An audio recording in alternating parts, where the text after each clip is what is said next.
So you can think about it as thought, energy, and then matter, right? Information, energy, and matter. And many of in the ancient yogic sciences, this was known as, people talked about this, right? One was called the concept of Purusha, right? Which was the vision, which was the unmanifest thought. You had the Prakriti, which was the energy, and then the actual manifestation, which was matter. In physics, we call it information, energy, and matter. So you have to have all three. So whenever significant changes occurred, there were always people who understood the times that they were living in. And for that time, they used the best science or philosophy or knowledge base that they knew at that time. And that knowledge base was used to compel that vision, but you also had to work. So if you look at the American Revolution at one point, and you can look at many different points in human history, the people who were behind the American Revolution were a very small set of people. They came out of the period of the world where new major advancements were taking place in the physical sciences. There were a lot of philosophical discourse, right? It was really a period of the Enlightenment, post-Renaissance. And then out of that, they had a vision, which was a concept of inalienable rights, that human beings had rights which existed beyond any other man, right? They existed. And then they went on to do the hard work. You had to fight a revolutionary war. You had to create structures, the concept of balance of power, all right? But that was nearly 200, 300 years ago. So when we look at today, the vision that I've come to conclude that all human beings, at least the 8 billion of us, want is truth, freedom, health, truth, freedom, health. And I say truth, freedom, health without the and in it. And this is, and as I share this, you'll understand why this is important. Truth, freedom, health, if you write that down, are principles. 3 of what I call 9 principles that exist in system science, in yogic science, in any science, and which I was able to uncover in 2007. These are fundamental principles, but those same principles also occur in engineering systems theory, called transport, conversion, and storage. They also occur in ancient systems of Indian medicine, Vata, Pitta, Kapha. All right, so truth, freedom, health is the vision, right?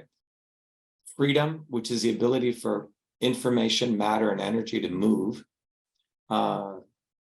Freedom in the world of engineering, that was called transport, right? So if you take a general systems theory course, you'll study that as transport. Interesting enough, the ancient systems of Indian medicine, that was called Vata, V-A-T-A. Okay, and I'm sure in different systems, they had different words for this. But without freedom, you cannot really do science.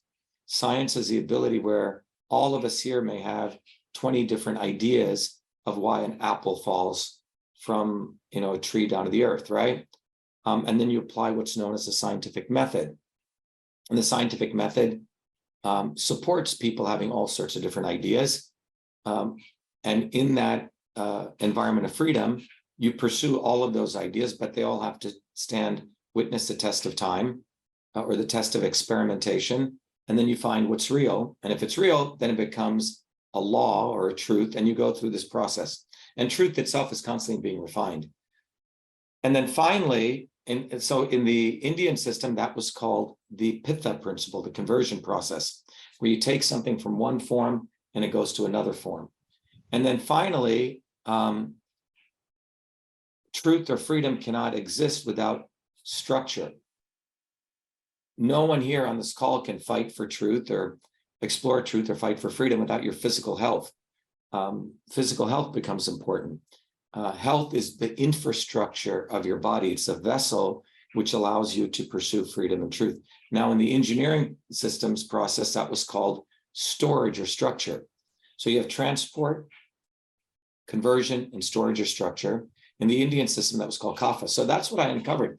And I'm not going to go into the entire framework of this scientific set of principles, but I was fortunate, as Ole said, because of this very interesting background, to be able to integrate these worlds of engineering, these worlds of politics and society, and these worlds of ancient systems of science to bring together a framework for humanity, a science that can really help people achieve truth, freedom, health. So you have the vision, truth, freedom, health. And what I've uncovered is an actual scientific framework. This scientific framework has existed for tens of thousands of years in ancient systems of traditional medicine, which came out of Asia, but it's also existed in engineering system science, which has existed over the last 50 years. And so without this framework of what I call system science, people are just sort of being very passionate. They're never going to achieve truth, freedom, health because it's just good ideas, or people may just have conversations all day. So that's a scientific framework. And then the engineering framework is actually engaging people to study this, understand this, and then get on the ground and actually build connections in local and global communities to fight. So this process is about thinking, fighting, and healing. But the individual has to do it individually and collectively. Think, fight, and heal. Truth, freedom, health.